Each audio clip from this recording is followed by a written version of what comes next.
Hey everybody, 3 Drinks Down. I'm Nate. I'm James. And today we have a review for you. Willett 8-year Wheated. What? All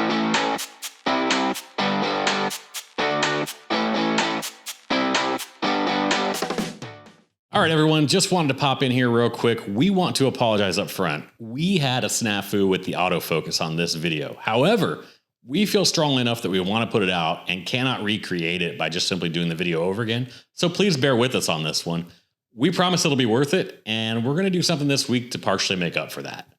Today on the channel, we're really excited to bring you Willett's brand new product. It is a wheated 8-year bourbon, and it's 108 proof, not 107 proof.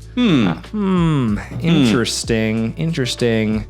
Thoughts on that as we get along here. What we don't know is a lot, quite frankly. There's really not a whole lot of information on this. Blended. We know it's blended. We know that it's 8 years old, and we know it's 108 proof, and it comes in a cool new bottle, and it's got a purple top. We know the basic Willett Wheated mash bill. Right. I think some people would assume it's all going to be that. I don't know that that's a fair or unfair assumption. Right. Yeah. Exactly. We think it's a safe assumption, but we don't know. Yeah, and that mash bill, for those of you who don't know, is 65 corn, of course, 20 wheat, and 15 barley.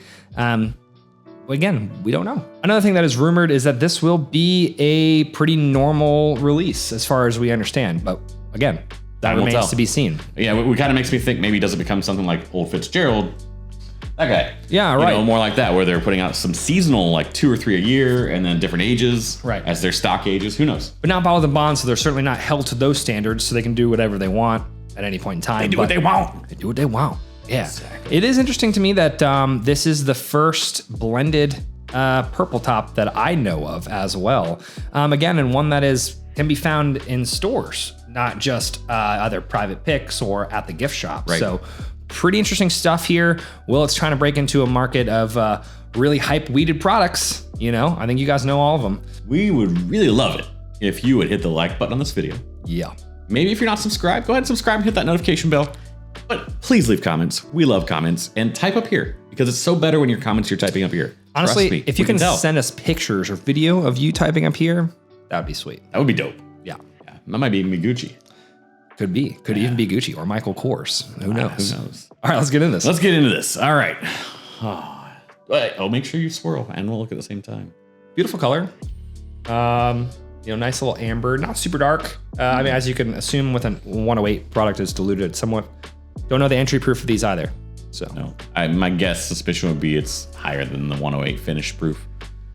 Safe to assume. Yeah, and considering that if we go along the line of thinking that these are coming out of the single top purple barrel stocks that just don't make it to single barrels, those things range a ton, and they're usually up in the 120s or higher in a lot of cases. Yeah, and some of them are a little bit lower, 115s and things like that. They do vary a ton, but yes, we could assume that these are probably higher entry points. So they're rejection single barrels.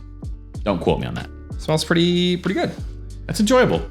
You know, when we think this wheated, if we were alluding to the fact there could be some sort of rivalry with the red label one. Oh, red label, purple versus red. It doesn't quite, not the same nose for sure. Definitely different than what we are referring to as Weller 107. Yes, AKA red label. Right, antique, as some of you know it as. It's pretty obvious, I feel like to me anyways, that 108 proof, you know, 8 years. Weller is not age stated, but some people think that it's closer to 7. But 107 versus 108, wheated product. I don't know here. The difference is MSRP. Pretty different. Ooh, pretty stark difference. Yeah, so we 50 got bones for the antique 107, 230 for this particular. Yeah, and that's if you can find either at MSRP, of course. But even then, secondary for both is astronomically different as well. Very much so. A lot different. I'm digging this. I still get some of that underlying beautiful kind of aging grain, and they're not young, but I get candy corn, like hardcore. I don't know. It came out of nowhere for me. Initially, I was like grape, and then I was like, grape. Oh man, candy corn. What is that? Not like I'm not a big candy corn fan, but you know, it's got its time. I'm finally seeing the oak come through after it's kind of sitting in open. Full disclosure, this is a fresh bottle crack. You guys will probably see on the thumbnail image and whatnot. But we definitely let this sit for about 10, 12, 15 minutes before we even bother touching it. So if you're trying to mirror the experience with us here. Not super ethanol-y, which is nice. I really appreciate that. And 108 proof. One thing I love about 107 is it doesn't drink anything close to 107 in my opinion. So this kind of rattling that in the nose to me is great. Although again, not the same experience. I understand your candy corn. I do. I am really starting to get some hits. There's a little bit of citrus there too. I'm still getting a little ethanol actually. Touch. I got a little bit. On a deeper draw, not a full deep draw. Oh, now I'm like full on, almost like full on purple drink. What is going on here? I'm not sure. It's swinging between that fruity, grapey, and that candy corn for me, kind of in a way, depending on where I'm at in the glass. So again, remember your sensory, of course. We don't need to go through a whole sensory course. Are we agreeing again? Sort of. What is happening? I think it's the apocalypse.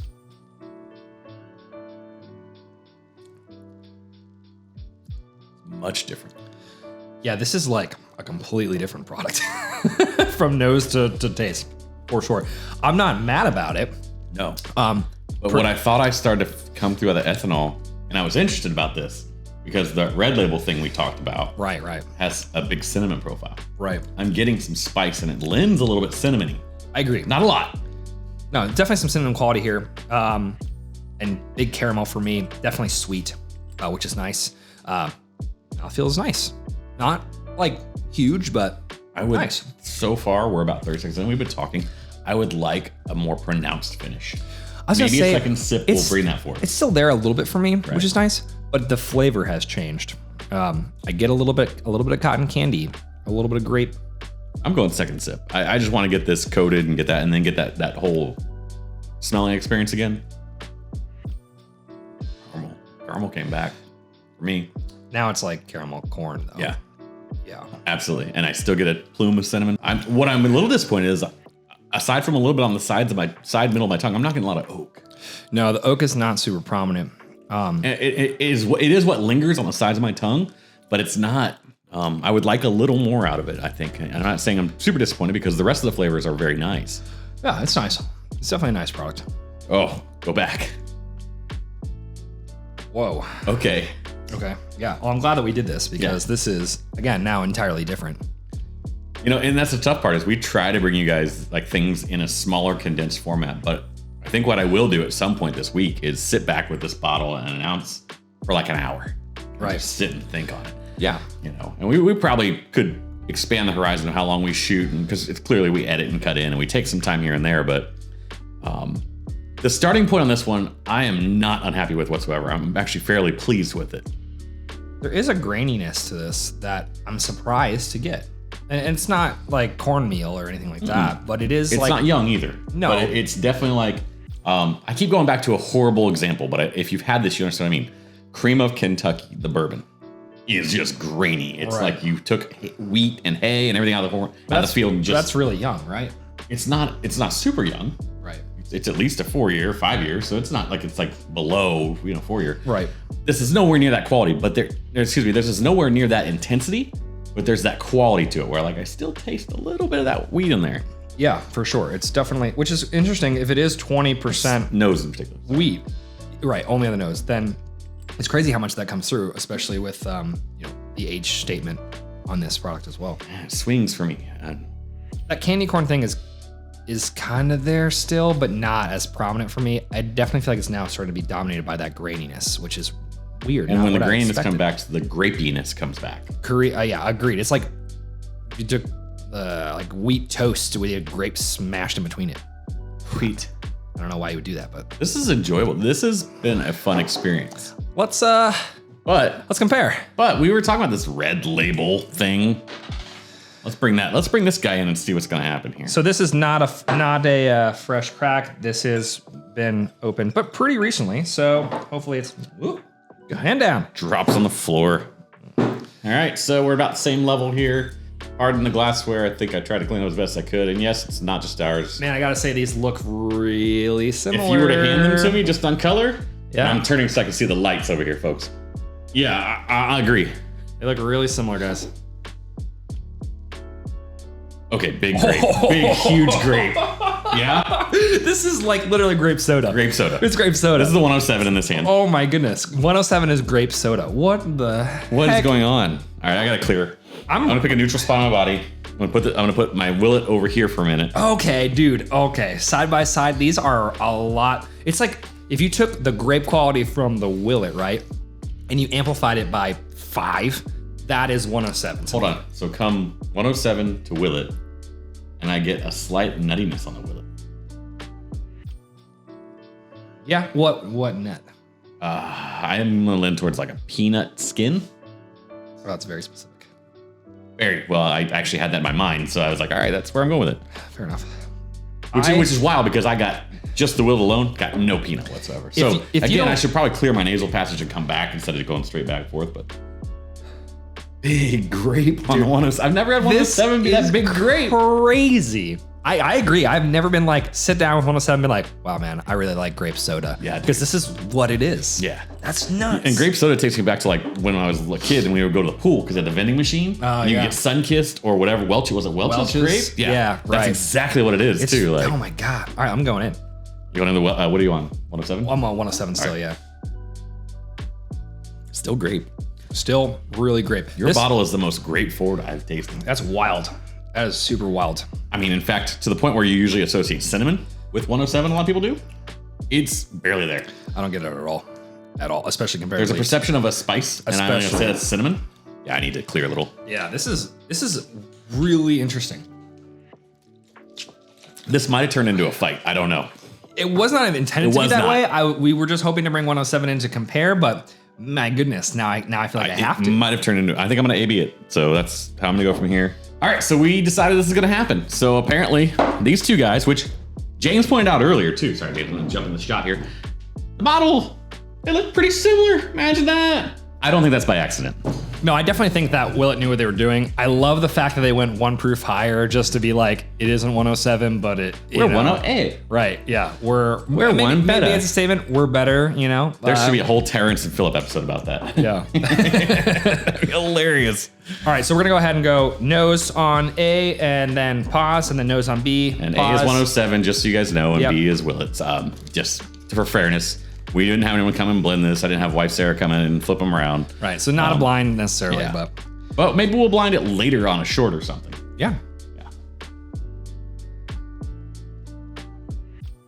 Okay. Yeah, I mean, so there's just so much more complexity in the nose for the Willett. Like, whereas the 107 is just corny, one note. the corny corn. Corny corn? The corny candy and the grape. Now I have both now. Like that's the challenge for me. And those two things are, you would think they're like way diametrically opposed. They're not that bad together. I definitely sometimes get like that waxy coating of the candy corn, you know, on the nose, which is like kind of weird. This in my mind right now, we're gonna go the other taste, the other nose. Excuse me. This in my mind might come down to things like mouthfeel. Yeah, maybe, or We'll see. or just straight preference. Oh my god. Wait, hold on. Did you pour? I mean, I can't get over this. Hold on. We might have to ABC this with my bottle of Weller Antique another time, and like double up and have a double tag team match against Willett. So you get past the Welch's. Underneath it, there's definitely like caramel but the biggest thing to me that I think is the biggest difference is there's just no graininess at all in 107. No, Like, which could be that slight rumored difference in the mash bill. right. So in the Willett rumored, if you go by their wheated mash bill, they have 65% corn, right? And whereas 107 is 60% corn, right? Yeah. So maybe that slight difference in the corn tends to throw this thing over the grape side. We don't know what happens with barrels and where they sit on properties, right? So throw that out for a minute because this is blended product. We can't predict any of that, but Man, I gotta tell you, I really like the 107 nose. It's a little bit more opened up now. It's a little less one note grape soda, which is nice. But it's good. I think that would be the consensus if you put this in front of people. I do. Yeah, I agree. I think people will be like, that's sweeter. There's less, because I think the corn comes across a little as weird to people if you're not thinking about it. Which are you surprised? Like, which one do you prefer? Just off the rip. Honestly, nose-wise, I like sweet and going into it and hoping I get something different. So I would definitely go with the 107 on the nose. I agree, 107. But it's not like a huge margin, right? Because I can appreciate the Willett for what you're getting. Yeah, but it's just not my favorite. Man, Now see the Willet's starting to turn and pick up like a little, like it's got age to it finally. There's a little kind of underlying. You get wet a little bit of oak, you get a little bit of wet oak. Yeah, Yeah. I was about to say the same thing. Honestly, I was definitely like oak, and then it's very specifically it's like wet old oak. Yeah. Not like super old. Obviously Right. 8 years, but it's enough to be there. Like Which you little bit of- definitely don't get with the 107. So it's, again, these counterbalances are just kind of interesting. So Yeah, there's a little bit of dankness there, and I don't mean dankness like weed. I mean dankness like damp, moldy. Yeah, Right. yeah. We've changed channels now. yes, 3 hemps down.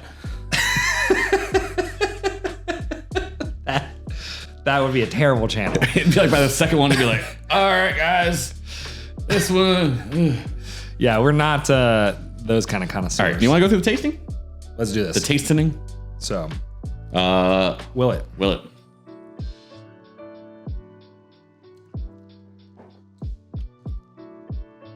It's a lot better now.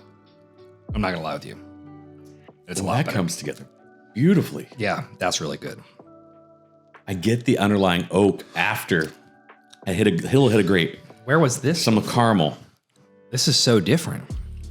This, It's beautiful. okay. That All right. is the value of just sitting here and just letting it express. Let it go. Let it go. Let it go. He's a Let better it singer than I go. am. See? All right, so let's check out the Wella fella. Grape soda. I just can't with this. I think at the all. challenge. So let's sip because I think the challenge. I'm not gonna say it. Let's sip. Okay.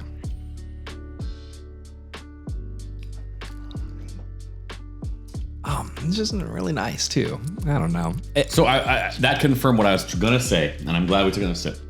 I think the challenge for me is that it's not that the 107 is not complex and doesn't have a few beautiful notes. Right. So a little pop of cinnamon, some grapey, or we're gonna pull a little bit of wood.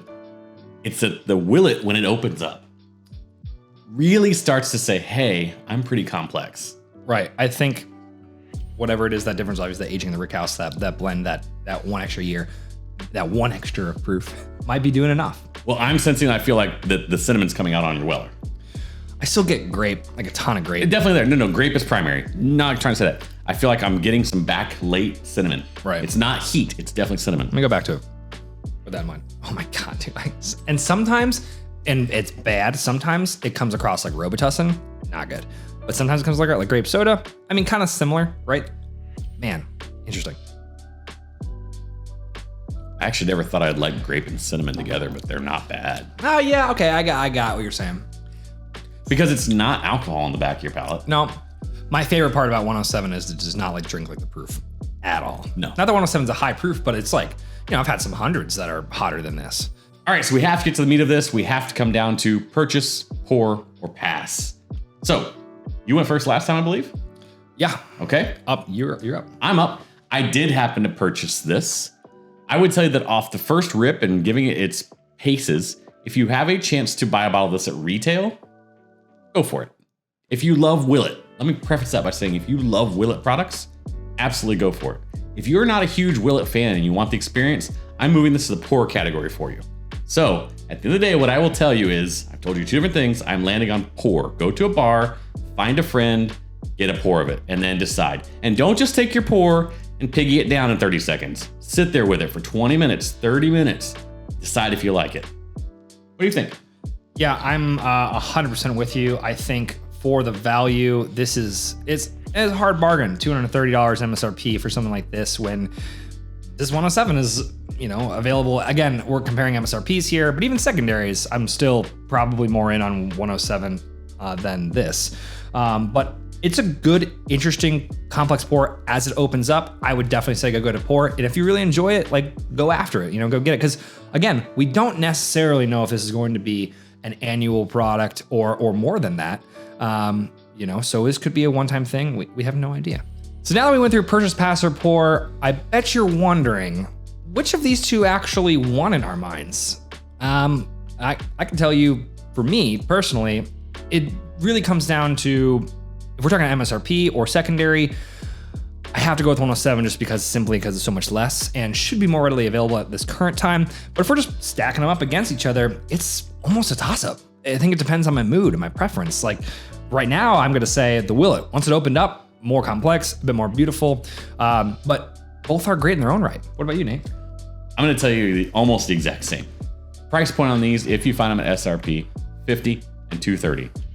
That to me is just simply a no-brainer, right? In all honesty, even if you're looking at it from a standpoint of how can I get a pour of this, the Weller 107 is going to be a cheaper pour, for sure. Gotta be. The Willett is going to be an expensive pour. That said, if you had 2 bottles and you said, Nate, come to my bar, you can drink whatever you want, I'm probably going to pick up the Willett for a pour. Yeah. I mean, So again, you cover the purchase side, I cover the pour side. How about that? perfect. Yeah. So now we compared them head to head. I'm a pour, Nate's a pour, and this has been a review for you. Hasta la vista.